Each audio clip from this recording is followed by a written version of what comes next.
Warahmatullahi wabarakatuh. Alhamdulillah wassalatu wassalamu ala Rasulillah. Kita akan masuk insyaallah pada saat ini bab yang baru, bab kelima, anjuran mengadukan kesulitan dan hajat yang menimpa kepada Allah. Hal ini teman-teman sekalian mendasar sekali dalam masalah akidah seorang mukmin. Bagaimana dia yakin Tuhannya ada, dan ini rukun iman kita yang pertama, lalu kemudian dia menggantungkan semuanya kepada Tuhannya. Apapun dia keluhkan kepada Tuhannya, apapun dia minta kepada Tuhannya, tidak ada yang dia alihkan kepada makhluk. Allah subhanahu wa ta'ala menganjurkan Nabi Muhammad SAW menyampaikan hadis, dan diangkat di sini ada dua buah riwayat. Dalam bab ini hanya dua buah riwayat, kita akan bacakan dulu hadisnya, baru kemudian kita akan panjang lebar insyaAllah masuk kepada syarah atau penjelasan. Semoga insyaAllah bisa menjadi ilmu yang bermanfaat. Baik, hadis pertama dalam bab ini dengan sanad sahih urutan 838 dari Abu Mas'ud radhiyallahu anhu, dia berkata, Rasulullah SAW bersabda, "Man nazarat bihi faqatun fa anzalaha bin nasi lam tusadda faqatuh. وَمَنْ نَزَرَتْ بِهِ فَاقَةٌ فَأَنْزَلَهَا بِاللَّهِ فَيُوشِكُ اللَّهُ لَهُ بِرِزْقٍ عَاجِلٍ أَوْ آجِلٍ." Artinya, barang siapa yang ditimpa kesulitan, lalu dia mengadukannya kepada manusia, maka kesulitannya tidak akan teratasi. Barang siapa yang ditimpa kesulitan lalu mengadukannya kepada Allah, maka Allah akan segera memberinya rezeki, cepat atau lambat. Hadis ini diriwayatkan oleh Abu Dawud, Tirmidzi, dan juga Al-Hakim menyatakan sahih. Hanya saja dalam riwayat Hakim ada lafaz ausyaqallahu lahu bil ghina imma bimautin ajilin au ginan ajil. Allah akan segera memberikannya kecukupan kalau dia keluhkan permasalahannya kepada Allah, bisa dengan kematian yang segera sehingga dia bertemu dengan Tuhannya dan mendapatkan balasan amal-amalnya, atau kekayaan yang akan datang atau tertunda Dua buah riwayat ini yang diangkat dalam bab ini memberikan gambaran kepada kita secara umum dulu bagaimana Nabi SAW mengajarkan kepada kita agar jangan menggantungkan nasib pada manusia. Berapa banyak orang yang selalu sibuk, nasibnya setiap hari dia gantungkan pada makhluk, yang sebenarnya manusia itu sama dengan dia. Tidak ada bedanya.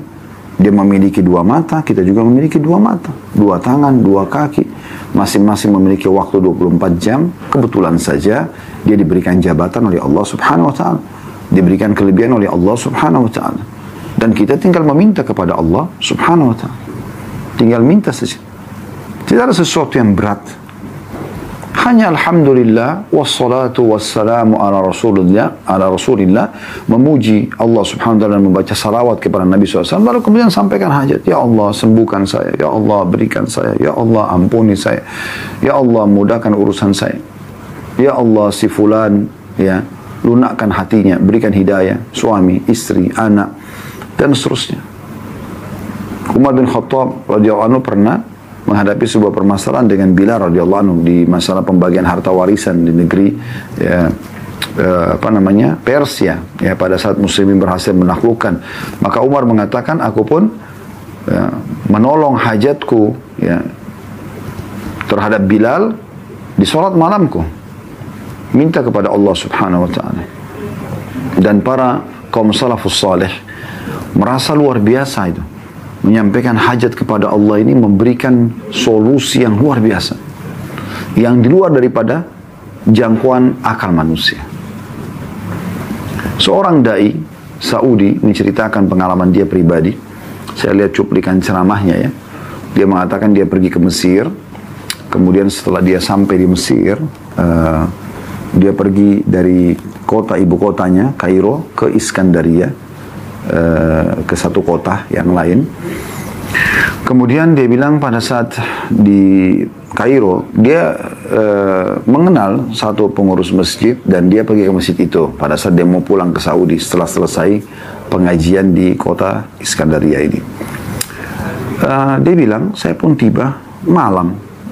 Kalau saya nginap di hotel juga waktunya sangat kepepet dan saya ingin malam ini nginap di masjid, di rumah Allah. Saya hubungi pengurus masjid, mereka menerimanya walaupun sudah agak telat waktunya. Kurang lebih jam 12, jam 1 malam tibanya gitu. Kemudian mereka mengatakan, baiklah masjid sudah kami siapkan, silakan setiap saat Anda bisa datang gitu. Dia bilang, saya tiba di kota Kairo, tengah malam, jam 1 malam gitu kan. Dia bilang setelah saya masuk ke dalam masjid, saya temukan masjid menyala lampunya semua dan seperti memang sudah dipersiapkan gitu ya. Namun dia bilang tidak ada pengurus masjid, saya tidak tahu, mungkin karena mereka sudah istirahat, sudah jam 1 malam. Namun di mihrab, di dekat mihrab ada satu orang yang lagi sujud. Dan lama sekali sujudnya. Saya pun datang mendekati orang tersebut, kemudian saya coba dengarkan. Dia ngomong apa orang ini gitu. Ternyata dia menyampaikan keluhannya kepada Tuhannya dalam sujudnya. Dia mengatakan, ya Allah, sungguhnya istriku ya, membutuhkan uang untuk operasi. Dan kalau tidak operasi dia bisa meninggal dunia. Aku keluhkan permasalahanku padamu ya Allah, karena aku tidak punya uang sama sekali. Ya. Dan dia sebutkan angka uang yang dia butuhkan itu. Udah selesai dia sampaikan seperti itu. Dia bilang, orang ini, dai ini mendekati orang tersebut, menunggu sampai selesai dia salam dari sholatnya, lalu ditanyakan ada masalah apa. Dia bilang, masalah istri saya sedang sakit, harus operasi, dan kalau besok tidak dioperasi mungkin bisa mengancam nyawanya, saya sendiri tidak punya uang. Saya lupa angka pasnya ya, tapi kalau tidak salah sekitar 20 ribuan pon Mesir ya, kalau saya tidak salah gitu.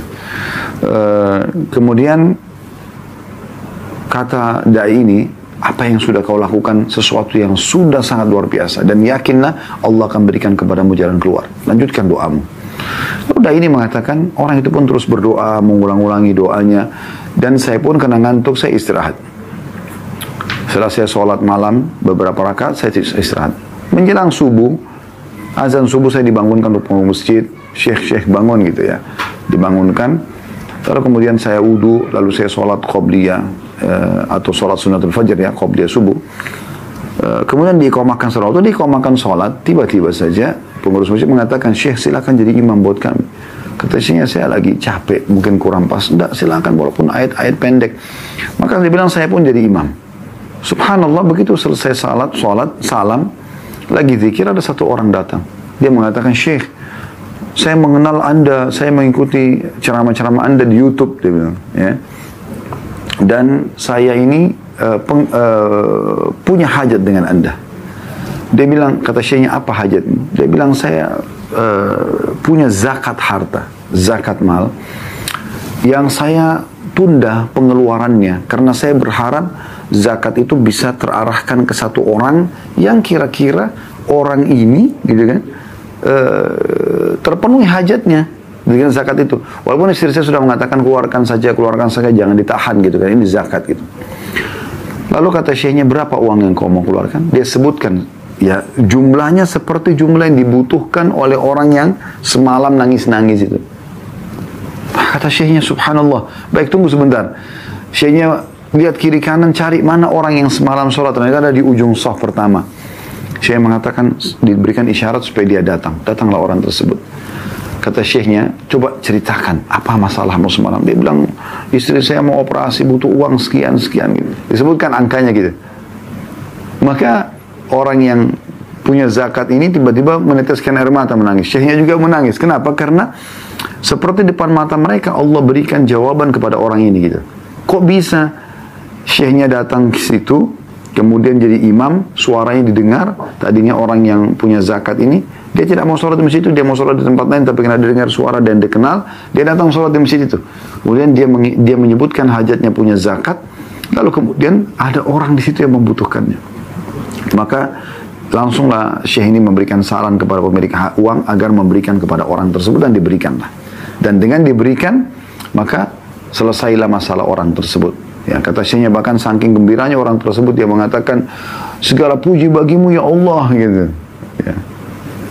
Jadi orang kalau menyampaikan hajatnya kepada Allah Subhanahu wa taala itu dipastikan akan terpenuhi. Tapi kalau kita minta-minta sama orang teman-teman sekalian, bisa diberi bisa tidak. Ya, bisa diberi bisa tidak, walaupun kalau sudah dalam keadaan kepepet kita boleh mengajukan, kita boleh meminta, tidak ada masalah. Tapi permasalahannya di sini, ya, kalau kita tidak minta kepada Allah SWT, hanya menggantungkan pada manusia, terus bergantung pada manusia. Makanya di sini dikatakan oleh Nabi SAW, siapa yang ditimpa kesulitan, sekecil sampai sebesar apapun, lalu dia mengadukan kepada manusia, maka kesulitan tidak akan teratasi. Tapi kalau dia ditimpa kesulitan lalu dia mengadukan kepada Allah, Allah pasti akan memberikan kepada dia, cepat atau lambat. Kalau Anda mengatakan, Ustaz, saya punya penyakit, saya sudah berdoa kepada Allah berulang-ulang, sudah berhari-hari, berbulan, berminggu-minggu, berbulan-bulan, bahkan mungkin ada tahunan, tapi saya belum melihat hasilnya. Ini pernah disinggung oleh Ibnu Qayyim rahimahullah, sehingga saya setelah beliau mengatakan, kalau ada orang yang sudah berdoa lalu kemudian dia menganggap doanya belum diterima karena belum melihat hasilnya, ini pemahaman yang keliru. Misal contoh, anaknya sakit, lalu dia mengatakan, ya Allah sembuhkan anak saya, tapi anaknya belum sembuh. Bukan Allah belum terima, Allah sudah memberikan kepada dia. Kalau seandainya dia tidak berdoa, mungkin penyakit anaknya akan lebih parah. Satu sisi yang lain, Allah juga ingin memberikan tambahan pahala kepada orang ini. Karena memang dalam sebuah hadis dikatakan, sebuah riwayat, bahwasanya Nabi SAW bersabda, Allah berfirman, kalau Allah ya, Nabi SAW bersabda, kalau Allah melihat atau mendengar doa yang indah dari seorang hamba, Allah terlambatkan jawabannya, agar hamba tersebut tetap dalam doanya. Dan kalau seandainya hamba ini memahami bagaimana doa-doa yang dia sampaikan, yang dia keluhkan kepada Allah Subhanahu wa Ta'ala itu, walaupun dia belum melihat ya depan matanya apa yang dia inginkan semua diberikan, dia akan panen itu tetap dalam bentuk pahala di hari kiamat. Dia tidak akan pernah berhenti berdoa. Dalam sebuah riwayat juga disebutkan bahwasanya nanti pada hari kiamat ada orang-orang yang datang lalu diberikan pahala bergunung-gunung. Mereka pun bertanya-tanya, pahala dari mana nih? Mereka sendiri mengatakan kepada berkata kepada para malaikat, ini dari mana nih pahala? Kok saya nggak pernah tahu ini gitu, saya buat apa? Maka kata para malaikat, ini adalah doa-doa kalian yang belum kalian melihat mendapatkan hasilnya di dunia. Maka pada saat itu mereka berharap agar seluruh doa yang mereka munajatkan di dunia, Allah nggak berikan dunia, supaya mereka panen dalam bentuk pahala di hari kiamat. Saking besarnya pahalanya gitu. Bisa juga Allah dengan hikmahnya mungkin ya menunda kesembuhan anak tersebut dengan hikmah. Allah lebih sayang kepada anak itu daripada kita. Mungkin kalau anak itu sembuh malah menyusahkan orang tuanya, sehingga Allah biarkan dalam keadaannya. Jadi banyak sekali hikmah yang bisa kita ambil. Sudah menjadi sunnatullah, sistem yang Allah ciptakan. Orang yang beriman pada Allah, yang menggantungkan nasibnya pada Allah, Allah akan berikan. Orang yang kufur kepada Allah, Allah akan binasakan. Itu sudah menjadi sunnatullah, sistem. Terlalu banyak manusia sebelum kita yang Allah jadikan sebagai contoh. Ada Fir'aun di zaman Nabi Musa AS, ada Namrud di zaman Ibrahim AS. Banyak sekali gitu. Banyak sekali. Dan Allah menyebutkan dalam surah Ar-Rum, teman-teman sekalian, surah nomor 30, ayatnya ayat 9, Allah suruh kita berjalan di muka bumi, lihat itu. Supaya jangan kita mengikuti orang-orang yang sudah terlanjur Allah hukum, dan kita mengikuti jalan orang-orang justru yang Allah sudah selamatkan. Nabi dan para sahabatnya ridwanullah alaihim, dan jangan ikuti Abu Jahal dan Abu Lahab dan grup-grupnya, gitu kan? Begitu juga dengan Nabi Musa AS dan sahabat-sahabatnya, dan jangan ikuti mereka, dan jangan ikuti Fir'aun dan grup-grupnya, Haman, Qarun, dan seterusnya. Allah mengatakan dalam firman ini, A'udzubillahi minasyaitonir surah Ar-Rum, surah nomor 30 ayat 9-nya, Awalam yasiru fil ardi fayanzuru kaifa kana 'aqibatul ladina min qablihim kanu ashadda minhum quwwatan wa atharul arda wa 'amaruha akthara mimma 'amaruha wa ja'atuhum rusuluhum bil bayyinat wa ma kana Allahu liyadhlimahum walakin kanu anfusahum yadhlimun. Apakah mereka tidak mengadakan perjalanan di muka bumi dan memperhatikan bagaimana akibat yang diderita oleh orang-orang ya sebelum mereka yang kufur kepada Allah, yang tidak mau kembalikan permasalahan kepada Allah, tidak meyakini keberadaan Allah. Orang-orang itu adalah lebih kuat dari mereka dan telah mengelola bumi serta memakmurkannya lebih banyak daripada apa yang telah mereka makmurkan, dan telah datang kepada mereka rasul-rasul mereka dengan membawa bukti-bukti yang nyata. Maka Allah sekali-kali tidak berlaku zalim kepada mereka, akan tapi mereka lah yang berlaku zalim kepada diri mereka sendiri. Di ayat 10-nya Allah mengatakan, "Tsumma kana 'aqibatal ladzina asa'u as-su'a an kadzdzabu bi ayatillahi wa kanu biha yastahzi'un." Kemudian akibat orang-orang yang mengerjakan kejahatan, orang yang jauh dari Allah Subhanahu wa taala, justru ada masalah ke diskotik, ke bar, maksiat kepada Allah Subhanahu wa taala. Kemudian akibat orang-orang yang mengerjakan kejahatan adalah azab yang lebih buruk karena mereka mendustakan ayat-ayat Allah dan mereka selalu memperolok-oloknya. Jadi Allah mengingatkan kita di sini. Pertanyaan sederhana teman-teman sekalian, kenapa kita tidak mau kembali kepada Allah? Kenapa kita tidak mau kembali kepada Allah Subhanahu wa taala? Kenapa kita tidak mau bermunajat? Kenapa teman-teman sekalian kita tidak jadikan Allah sebagai hal yang nomor satu? Ada masalah apapun, introspeksi kita dulu antara hubungan kita dengan Allah Subhanahu wa taala. Coba lakukan resep sederhana ini. Masalah apapun yang Bapak Ibu sedang hadapi, coba introspeksi dulu, introspeksi diri, hubungan kita dengan Allah Subhanahu wa taala. Itu aja dulu. Ada apapun, siapapun yang mengganggu kita, langsung kita kembali kepada Allah, bermunajat. Ya Allah, kalau seandainya ini karena dosa hamba-Mu, maafkanlah. Ya. Kalau ini adalah aib hamba-Mu, tutupilah. Kalau ini adalah cobaan-Mu, maka sabarkanlah. Kita minta kepada Allah Subhanahu wa taala. Lalu kita nikmati itu prosesnya. Allah punya cara, teman-teman sekalian, memenangkan kita, memberikan dukungannya, dan cara Allah sangat cantik. Kalau sudah Allah Subhanahu wa taala yang memberikan pertolongannya. Allah mau kita manja kok. Kenapa kita nggak manja kepadanya? Dan di saat Allah Subhanahu wa taala sedang memberikan cobaan kepada kita sehingga akhirnya kita kembali kepadanya, justru itu tanda kutip Allah sedang menginginkan kita kembali kepadanya. Mungkin kalau tidak ada cobaan tersebut, kita lalai dengan nikmat-nikmat yang ada. Maka Allah datangkan cobaan supaya kita lebih nikmat dalam berdoa, sujud, lebih coba ya bermuhasabah. Mungkin ada dosa saya ini, kita bertobat dan istighfar kepada Allah. Maka itu keselamatan buat kita sebenarnya. Ya. Oleh karena itu teman-teman sekalian, kembali kepada Allah Subhanahu wa taala. Ingat selalu bagaimana para sahabat Nabi kalau sendal mereka putus, mereka selalu memohon hanya kepada Allah Subhanahu wa taala. Haus minta kepada Allah, lapar minta kepada Allah. Semuanya diminta kepada Allah Subhanahu wa taala. Tidak ada yang tidak diminta kepada Allah Subhanahu wa taala. Mari kita renungi sama-sama hadis Nabi alaihi salatu wassalam, hadis yang mulia tentang masalah Allah memang memerintahkan kita agar bergantung kepadanya. Allah memang memerintahkan kita agar bergantung kepadanya. Dan memang hadis ini berbicara tentang masalah ya, rincian ya, daripada kebutuhan-kebutuhan kita. Ya. Misal contoh, atau kita mulai dari potongan hadis ya. Dari Abi Dzar radhiyallahu anhu, beliau menyampaikan anin Nabi sallallahu alaihi wasallam, bahwasanya Nabi sallallahu alaihi wasallam yarwi an Rabbih azza wajal, dia meriwayatkan dari Tuhannya yang maha mulia dan maha tinggi, annahu qala, bahwasanya Allah berfirman, ya ibadi inni haramtu dzulma 'ala nafsi wa ja'altu bainakum muharraman fala tadzalamu. Wahai hamba-hambaku, sesungguhnya aku mengharamkan kezaliman atas diriku, jadi Allah tidak akan pernah menzalimi kita. Jangan pernah berpikir kalau seandainya kita beribadah lalu kita tidak terima balasannya, kecuali kita tidak ikuti syaratnya, atau kita sudah bermunajat lalu Allah belum kasih, atau Allah tidak kasih ya.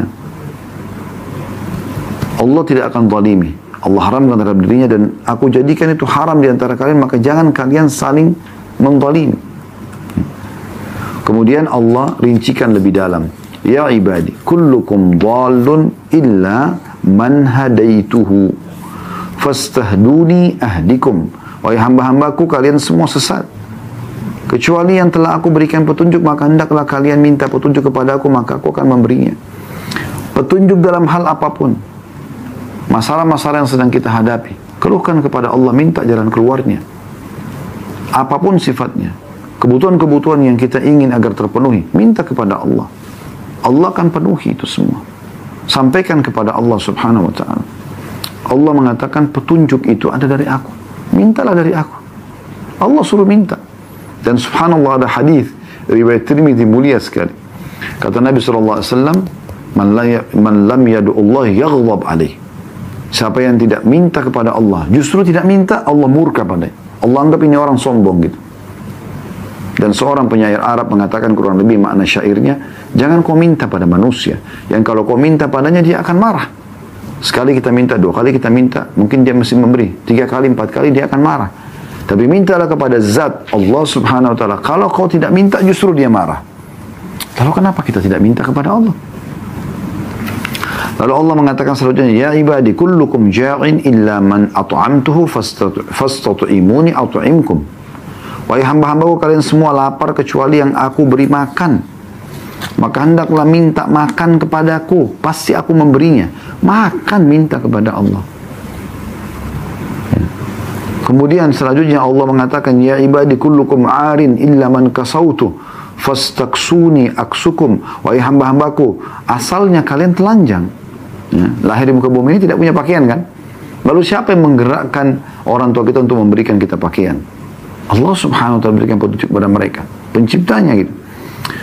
Kalian semua telanjang kecuali yang aku beri pakaian. Maka hendaklah kalian meminta kepada aku pakaian itu. Pasti aku beri. Pakaian. Minta dari Allah subhanahu wa ta'ala. Ya ibadi innakum tukhti'una billaili wan nahari wa ana akfiru dhunuba jami'a fastaghfiruni akfir lakum. Permasalahan utama dalam kehidupan kita yang banyak menghambat fasilitas yang Allah berikan kepada kita, dosa. Ya.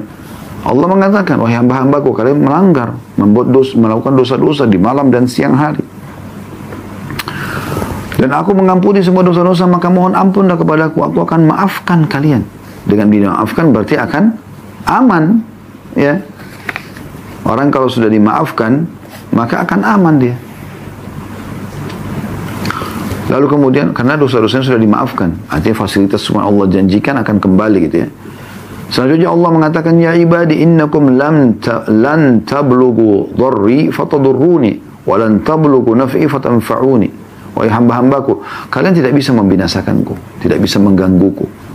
Ya, tidak bisa membahayakanku. Dan kalian juga tidak bisa memberikan manfaat kepadaku. Semua yang kalian lakukan itu buat kalian, tidak ada buat saya, kata Allah. Ya ibadi law anna awwalakum wa akhirakum wa insakum wa jinnakum kana ala atqa qalbi rajulin wahid minkum ma zala dhalika fi mulki syai'a. Wahai hamba-hambaku, kalau seandainya orang yang terdahulu di antara kalian dan orang-orang yang terakhir di antara kalian dari seluruh golongan jin, manusia dan jin, semuanya menjadi orang yang paling bertakwa di antara kalian. Hatinya semua menjadi orang yang paling patuh kepada Allah. Semuanya miliaran ini semua jadi orang baik, tidak ada orang jahat gitu. Maka itu tidak akan menambah sedikit pun dari kekuasaanku. Aku nggak butuh itu, kata Allah. Ya ibadi law anna awwalakum wa akhirakum wa insakum wa jinnakum kana ala afjari qalbi rajul wahid ma naqasa dzalika min mulki syai'a. Wahai hamba-hambaku, kalau seandainya orang yang terdahulu di antara kalian dan yang terakhir di antara kalian dari seluruh manusia dan jin semuanya menjadi orang yang paling jahat. Siapa yang paling jahat? Misalnya Fir'aun. Semuanya seperti Fir'aun nih. Gitu kan? Maka itu tidak mengurangi sedikit pun dari kekuasaan dan kerajaanku. Tak ada pengaruhnya. Homo sejata pun tidak ada hubungan. Tidak ada pengaruhnya kepada aku, kata Allah. Aku sudah siapin sistem yang batu diberikan balasan, yang jahat akan dihukum.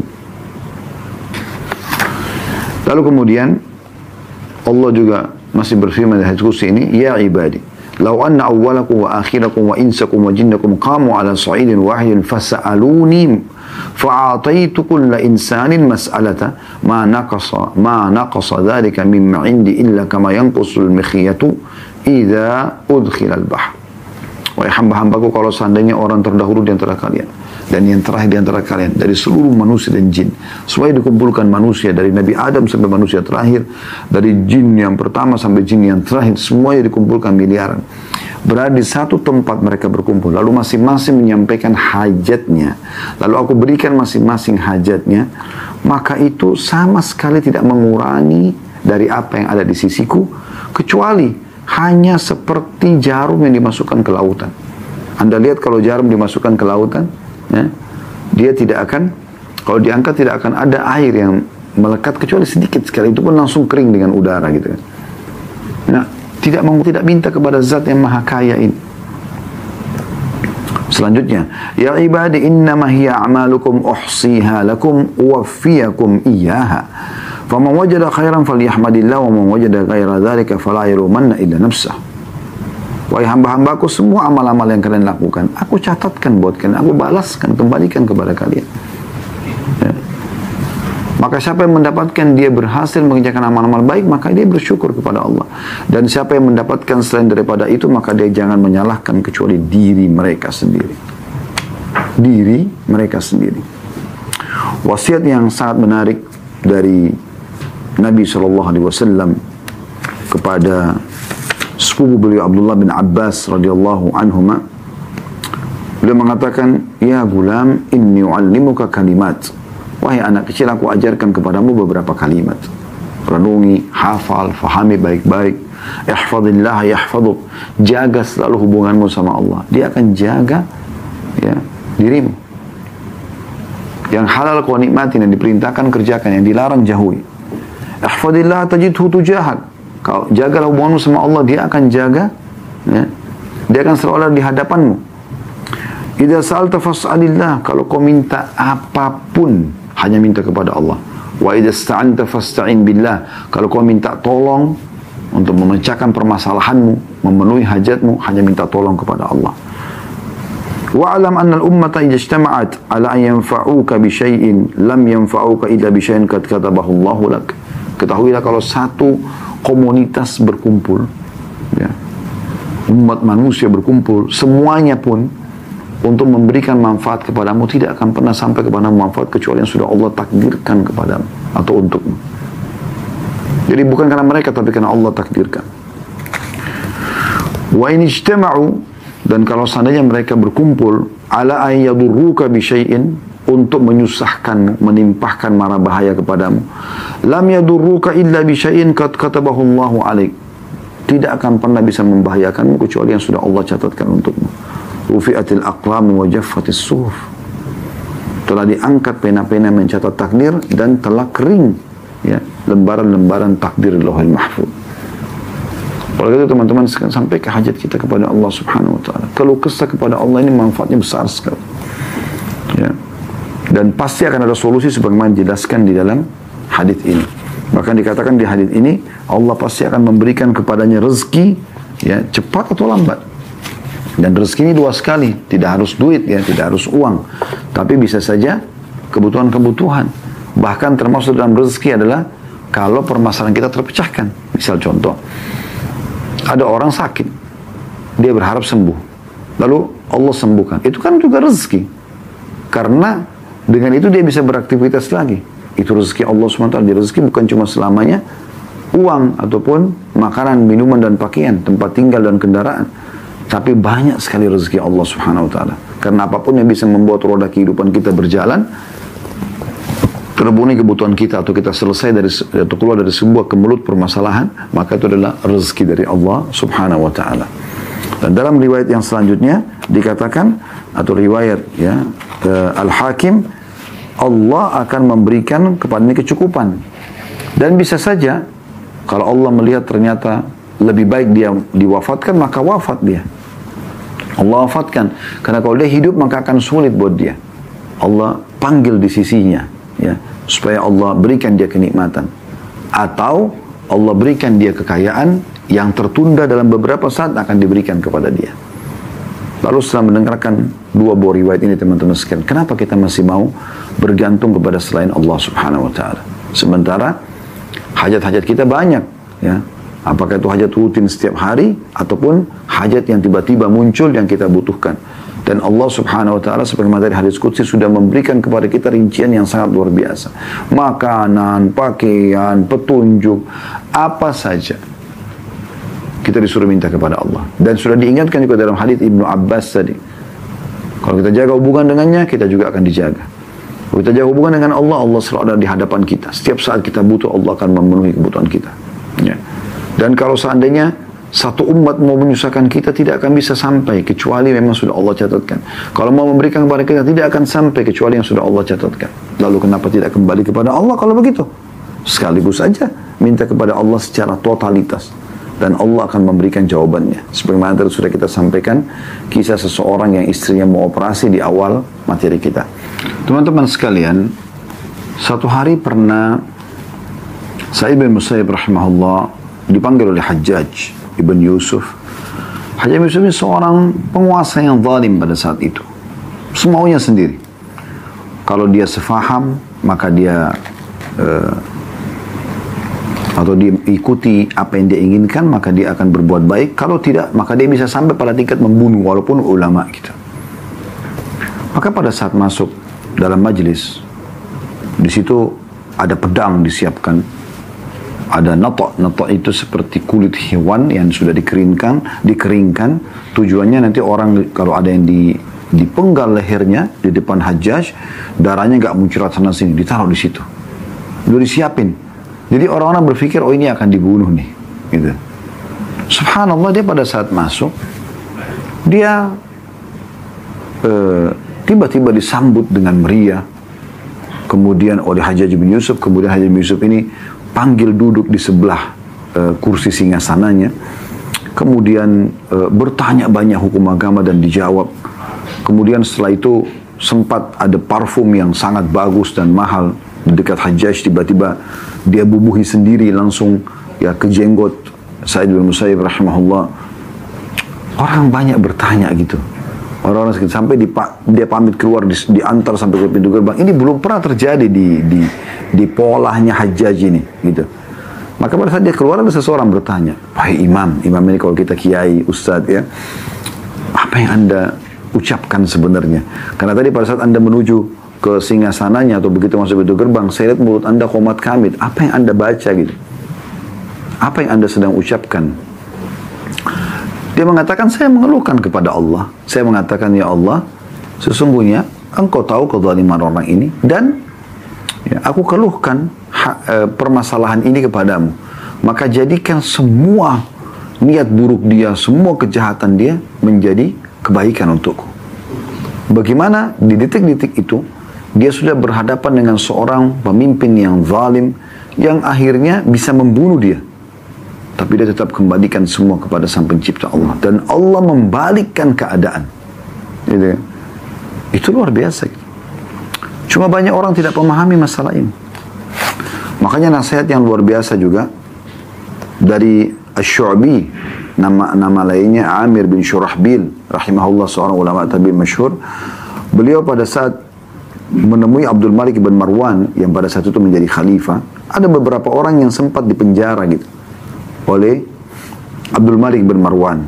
Tapi mungkin belum ada kejelasan 100% orang ini salah atau tidak gitu ya. Maka tiba-tiba waktu Asy-Syu'bi ada di sana, beliau mengatakan kepada raja pada saat itu, Abdul Malik bin Marwan, "In kunta habastahum bil batil fal haqqu yukhrijuhum." Kalau seandainya Anda menahan orang-orang ini dengan kebatilan, tidak ada hak Anda untuk menahan mereka, maka pastikan kebenaran akan mengeluarkan mereka. Pasti Allah akan datang memberikan kemenangan dan mendatangkan kebenaran itu. Ya. Karena Allah sudah mengatakan dalam Al-Quran, وَقُلْ جَعَ الْحَقُ وَزَهَقَ الْبَاطِلِ إِنَّ الْبَاطِلَ كَانَ زَهُوقًا. Kebenaran pasti akan datang dan akan mengalahkan kebatilan. Dan kebatilan pasti akan hilang. Walaupun ada masa-masa mungkin dia bertahan beberapa saat, tapi Allah maha mengawasi, Allah maha menjaga. Allah ya dikatakan innallaha kana 'alaikum raqiba dalam surah An-Nisa, Allah ketat sekali pengawasannya. Ya kan? Dalam ayat lain, wa huwa ma'akum aina ma kuntum, dia selalu bersama kalian dimanapun kalian berada. Dalam ayat kursi Allah mengatakan la ta'khudhuhu sinatun wala naum, dia tidak pernah ngantuk apalagi tidur. Pengawasannya luar biasa gitu. Ya. Kemudian selanjutnya Syu'bi mengatakan wa in kunta habastum bil haqqi fal afu yas'uhum. Artinya, kalaupun Anda menahan mereka karena memang dasarnya mereka bersalah, maka memaafkan bisa melepaskan mereka. Artinya ini Allah memerintahkan Anda untuk memaafkan orang-orang. Kalau seandainya memang masih bisa dimaafkan kriminal atau kejahatan yang dia lakukan. Ya.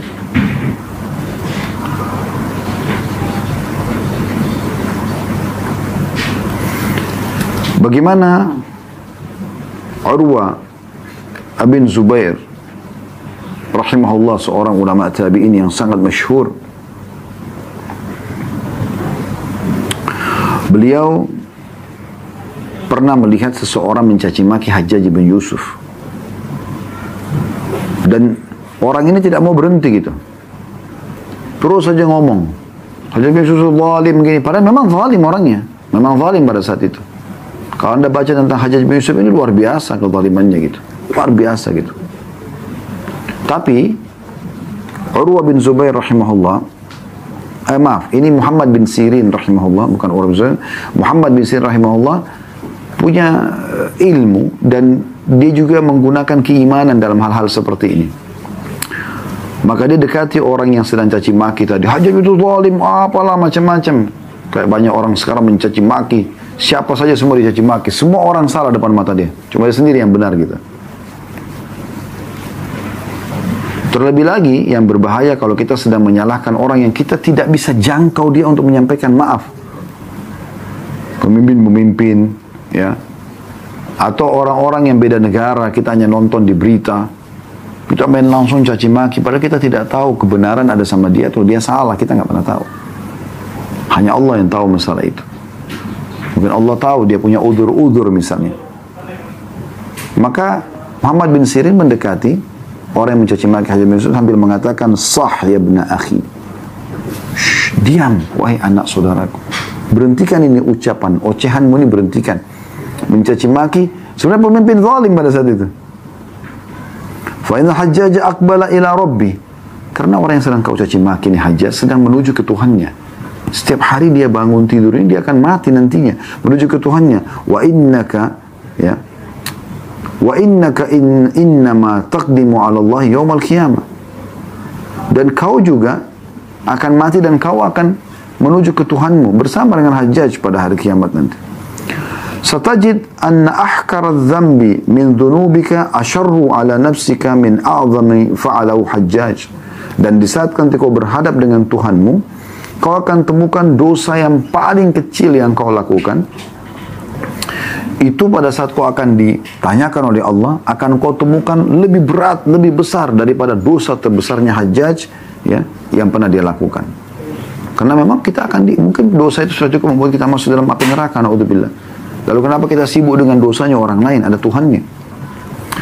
Falikulli imri'in sya'nun yughnih. Oleh karena itu setiap orang harusnya menyelesaikan perkaranya saja sendiri-sendiri. Wa alam anna Allah azza wa jalla sayakhtassu minal hajjaji mimman zalamahum. Ketahuilah bahwasanya Allah pasti akan mengambil hak-hak orang yang terzalimi oleh Hajjaj. Wa yakhtassu lil hajjaji mimman yadhlimuna. Tapi jangan lupa, Allah juga akan memberikan hak Hajjaj dari orang yang menzaliminya. Hajjaj misalnya atau si A berbuat jahat kepada si B. Kita si C nih. Kita ikut-ikutan nih. Ya. Caci maki si A. Padahal sebenarnya kita nggak ada hubungannya. Kalau kita doakan semoga Allah berikan hidayah, semoga apa, kebaikan-kebaikan, mungkin lain. Tapi kalau kita caci maki kan dosa di sini.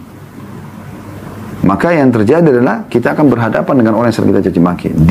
Si B yang dizalimi akan diberikan haknya oleh Allah. Diambil dari si A. Tapi Anda si C juga akan diambil haknya si A yang Anda caci maki. Karena Anda caci maki dia, karena tidak ada hubungannya dengan Anda gitu. Coba bagaimana pekahnya gitu.